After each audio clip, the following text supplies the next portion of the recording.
A Chandler house fire is being investigated as possible arson. 6 people burned out of their home after fire moved through it. It's near Country Club Drive in Guadalupe. 12 News journalist Guadalupe Road live in Chandler. So arson, Gabby, possibly.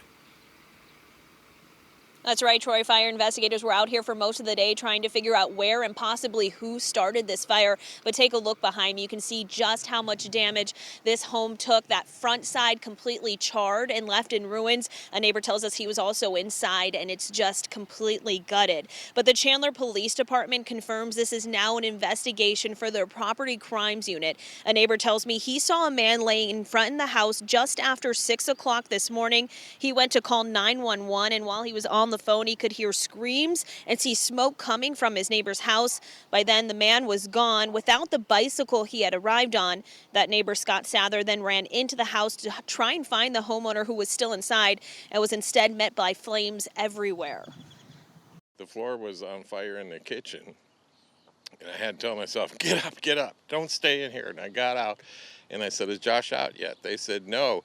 So I went back in and was going towards the kitchen, and I heard him say, he's out. So I came out, and he was just coming out the back side door, and he fell over. And I picked him up and brought him over to the curb and sat him down. I think he had smoke inhalation.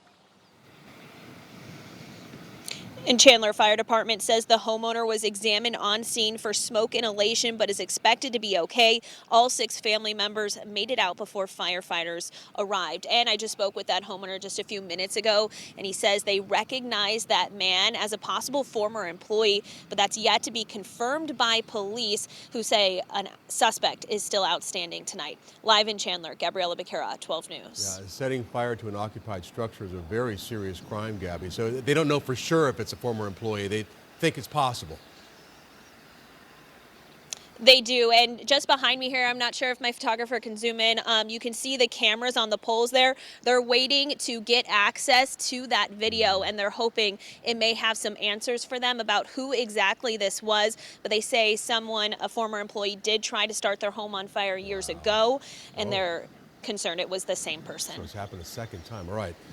Gabby, thank you. We'll look forward to watching the investigation as it moves forward.